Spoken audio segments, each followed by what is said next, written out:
Good evening, everyone, and thank you for joining us tonight. It is no secret the healthcare system across the country and here in Nebraska is struggling. Now we're getting a deeper look at what's making the strain even worse and how hospitals are fighting to keep up. Channel 8's Macy Meyer has more on the issues in our top story tonight.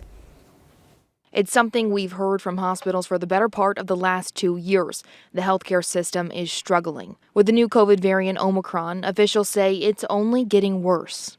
Being able to accept patients from other facilities. We typically will, turn down maybe about 10% of those calls in a typical year.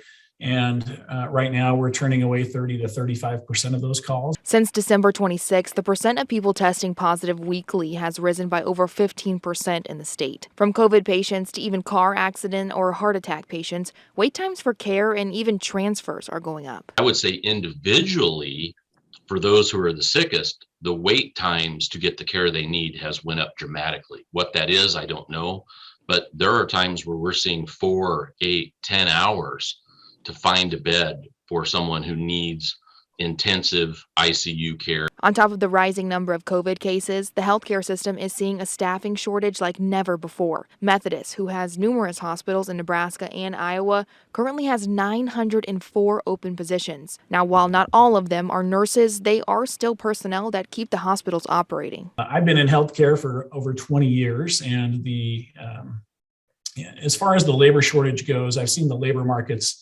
kind of come and go. There's been peaks, there's been valleys, but in my time, I've never seen a staffing situation like it is right now. As nurses and doctors continue to provide care throughout this ongoing pandemic, they are asking people to remember a few things. First, get vaccinated. It could save your life.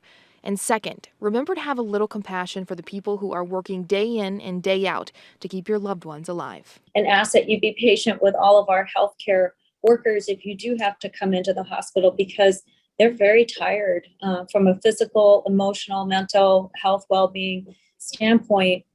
This continues to cycle for them, and it's very stressful and very traumatic for some. Reporting in Lincoln, Macy Meyer, Channel 8 News. Health officials are also asking you to be conscious of your day-to-day decisions. Try to avoid any large gatherings or being around someone who may be sick.